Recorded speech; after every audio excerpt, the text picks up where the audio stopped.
Hello and welcome to A Day in the Garden with me, Christina Linder. Today we are doing the final little bits of fall and early winter cleanup. There's a few more leaves that have fallen down and it's time to just do that final little push to get everything tidy and organized for winter. So in my garden, I like to keep the flower beds covered in leaves over winter for a number of reasons. If we end up with a really cold spell, the leaves will add some insulation to plants that could otherwise get damaged by the frost.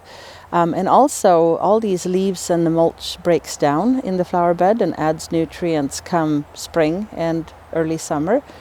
In addition, there is one extra bonus for keeping your flower beds full of leaves, and that is that lots of bees, like bumblebees and other beneficial insects, can overwinter in all that mulch. So in the springtime, I don't clean my flower beds out until we've had approximately a week full of warm days. So you want to be on an average above 10 degrees Celsius.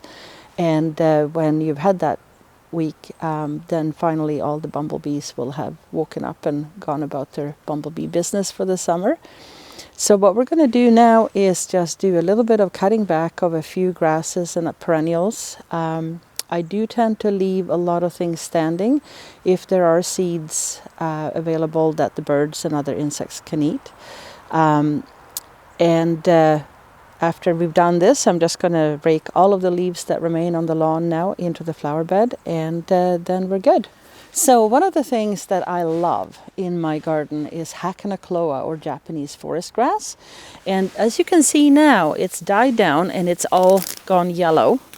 And what you can often do is just pull it and it'll come right off. Sometimes it's resistant, and then it's good to have some shears.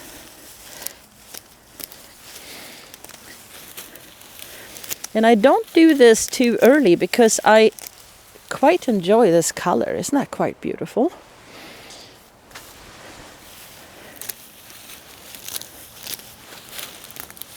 Nice and short. There. And this is a great grass too for the shade. It's quite lime green in the summertime, so it adds a bit of brightness to the otherwise dark shade border.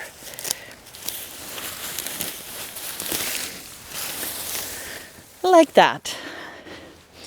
And then, now that I have exposed the bases of these grasses, I'm going to take my rake and I'm going to rake the last of the leaves on to cover up the roots.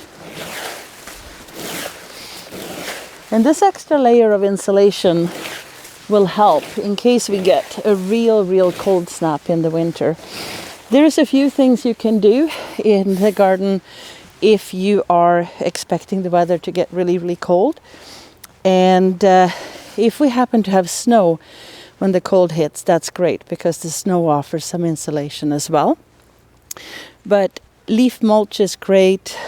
Some people use straw. Straw is nice and insulating as well, but it does make a bit of a mess in the garden. And in a real pinch, if you have some tender plants and you suddenly find out it's going to get really cold overnight, you can even take a cardboard box and flip it upside down and weight it down, or even a little bit of bubble wrap can help, just to keep that really cold wind off. So with this, I'm going to leave my garden over winter with the flower beds covered in leaves, and it will be ready for a cleanup after the first warm week in the spring.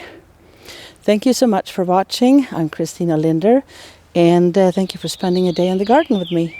See you next time.